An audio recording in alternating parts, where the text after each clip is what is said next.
顾闳中，江南人，南唐李后主朝的代诏，那可是宫廷画家里的最高职位了。他擅长画人物，特别长于强记墨画，十分的生动写实。因为他画过《韩熙载夜宴图》而名垂青史。虽然其他人也画过，但从历史上看，还是他画得最为出名。宫廷画家都是在宫里画帝后肖像、皇家生活，或者奉旨画山水、花鸟、屏风什么的，一般不会去大臣家里画他们的生活。而大臣呢，也不会雇宫廷画家到自己家里来作画。那为什么一下子有宫廷画家专门去画韩熙载的夜宴活动呢？那是韩熙载被5代南唐后主李煜惦记上了，是李后主责令他们去画的。韩熙载身世复杂。韩熙载字叔岩，北海人，出身官宦之家，后唐同光年间考中进士。他的父亲韩光嗣在宫斗中被后唐明宗所杀。926年，韩熙载怕遭到追杀，南逃投奔了吴国。937年，李昪灭了吴国，建立南唐政权。南唐任用了韩熙载，他连仕李家3朝，官至史馆修撰兼太常博士。韩熙载生性耿直，好抨击时政，在渐趋衰退的南唐社会里，始终保持着清醒的头脑，因而他的建议常与李家朝廷相悖，其矛盾的焦点是要不要北伐，什么时候北伐。在南唐前期，社会经济处于上升阶段。942年，北方后晋之主石敬瑭死后，契丹人于946年攻破都城开封，中原大乱。韩熙载赶紧上书李璟，力主乘机北伐，但是遭到了冷遇。韩熙载曾对好友说：“江南若用我为相，必将长驱以定中原。”可是南唐官场对从北边过来的人总有几分猜疑，这令韩熙载很是丧气。然而当北周成为强敌之时，李璟却不顾韩熙载的劝阻，发兵北进，不仅败北，而且沦丧了14州，南唐处于苟延残喘之中。李煜登基后，想任用韩熙载为相，挽回南唐的败局。韩熙载深知北宋太祖赵匡胤能量很大，见识不一般，在即将亡国之际，如果自己出来任职宰相，显然会落下亡国之相的千古骂名。但是他又不能违抗君命，那他怎么办呢？韩熙载想出了一个主意，他晚上邀集了一群社会贤达和男男女女到家里举办宴会，通宵达旦。他以自我放纵的生活方式，让李煜放弃任用自己为宰相的念头。韩熙载这个期间的夜生活传到了李煜的耳朵里，他派顾闳中等宫廷画家在晚上悄悄地到韩熙载的官邸去观察他放纵的程度。于是顾闳中那一晚所看到的一切，后来成为了中国绘画史上一幅极其知名的叙事画作《韩熙载夜宴图》。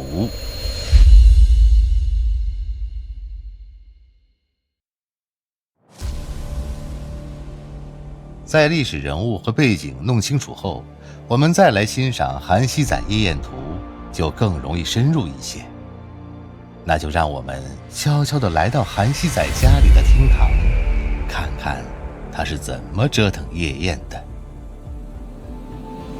《韩熙载夜宴图》卷以夜宴发展的时间为序列，共分5段，全卷共画46人，许多人在5段里面反复出现。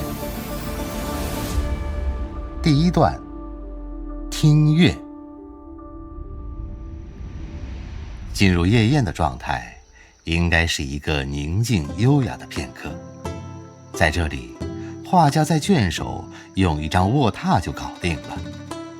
韩熙载和听客们都在欣赏教坊副使李佳明的妹妹弹琵琶。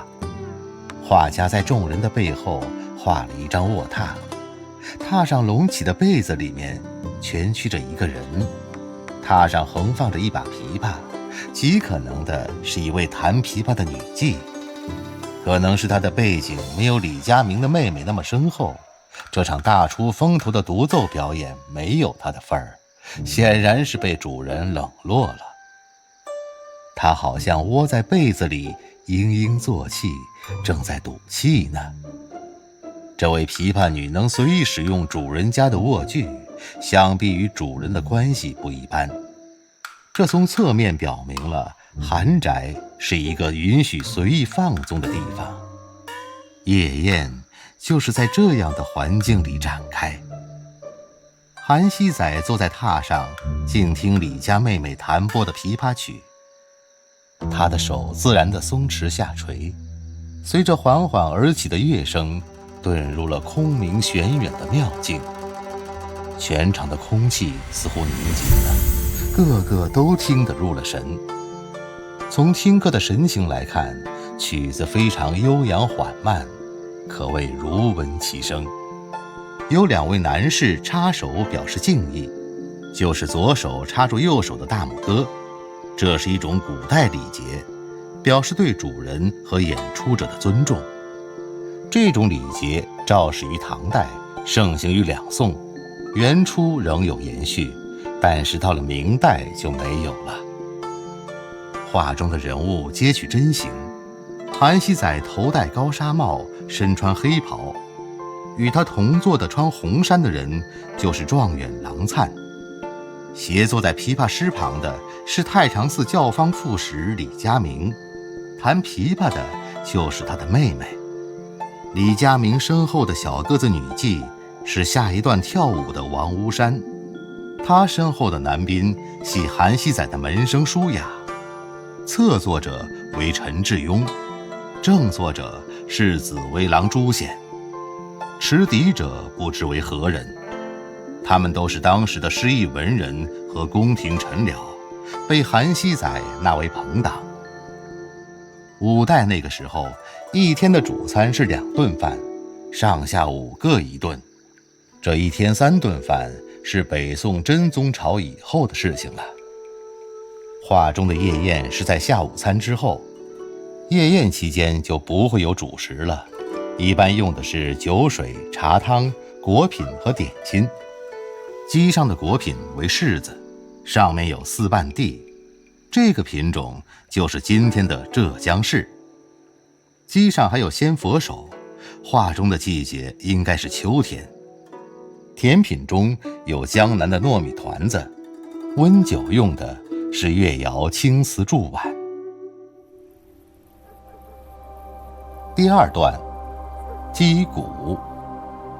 一曲琵琶乐使韩熙载的精神亢奋起来，他脱去外袍，挽起双袖，为王屋山伴鼓，把晚宴的活动推向高潮。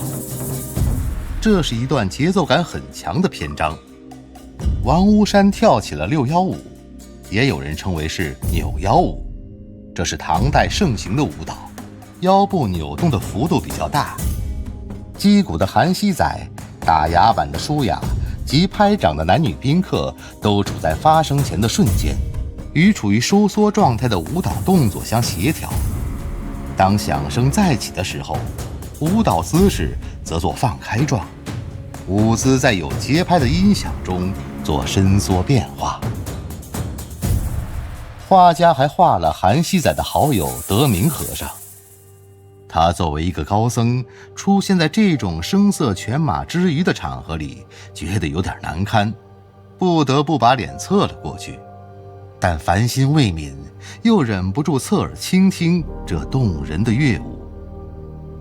德明和尚常与韩熙载谈论时局，就这个夜宴的活动，他曾问过韩熙载：“你干嘛要弄成这个样子？”韩熙载说：“我这么做就是想逃避去当宰相。中原一旦出现真主，江南丢盔卸甲都来不及，我就成了千古笑谈了。”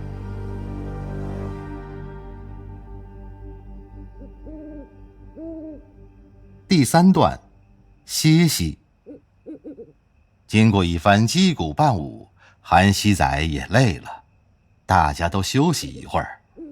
他草草套上外袍，与4位侍女同坐卧榻，好像十分亲昵。一侍女正侍奉他洗手，这一细节处理得十分耐人寻味。韩熙载百无聊赖地用手指轻轻沾水，满面愁云，他根本没有心思。旁边一侍女端来茶点，另外一侍女在准备着箫、笛和琵琶，为表现下一段的内容埋下伏笔。画中的火烛已燃至一半，暗示着夜宴的时间已经过半。在他们的侧面又是一张卧榻，被子里同样藏着人，也只是比第1段里出现的被窝更大，显得颇为凌乱。恐怕其中有2人在里面幽会。韩熙载不检点的生活态度，使这些歌舞伎有了放纵荒淫的空间。第4段，轻吹。韩熙载强打精神，不经意地听着5位乐伎师吹箫，陈致庸有节奏地打着牙板。韩熙载眉头紧皱，似乎有些燥热。他再次脱去外袍，仅穿一件被子。面对歌舞伎们，他敞胸露怀，挥扇驱热。5位吹箫的妓女虽为坐姿，但各具其态，聚散有别，十分生动。他们那抑扬箫孔的纤巧手指颇合节拍，令观者如闻其乐。画中出现3场音乐节目都不雷同，第1段是弦乐，第2段是打击乐，第3段是管乐。传统乐器的几种类型大体都全了。乐伎师们手持乐器的姿势既合乎礼法，又生动自然，显然画家顾闳中是懂音乐的。在这一段中，别错过欣赏佳句的机会。如韩熙载做的曲形榻，这是一种北方的作剧，他是北方人，用这个十分符合他的身份。你还可以欣赏一下床围和大屏风上的山水画，这说明韩熙载家的生活是相当娴雅的。第5段，送客。曲终人散，韩熙载草草穿上黄衫，稍整衣冠，起身与宾客挥手告别。那位叫陈致庸的人坐而不起，与2位歌舞伎难舍难分。据说陈致庸加累空，续计10数倍，与熙载善亦累倍千。陈致庸此时此刻的情感正合乎他的秉性。卷尾画一女妓做哭别状，一男士以柔情细语极力哄劝。第2天晚上将又是一场夜宴。